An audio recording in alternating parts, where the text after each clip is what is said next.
For this video, I'm restoring this TWIX Bevel gauge. To be honest, this is more or less an experiment to see what effects, if any, citric acid has on something with markings on it that are rather important to the tool. I'm not sure what to expect, so with that being said, let's get this restoration underway.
And here we have the finished bevel gauge. Looking at the markings on the blade, it doesn't seem that the citric acid had a real effect, if any, on them.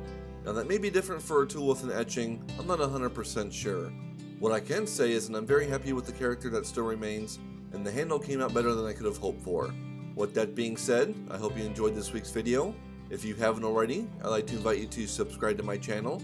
Also, if you have any comments or questions about this project, please feel free to leave those below and I will address them when I can. As always, thanks for watching, and until next time, take care and have a good one.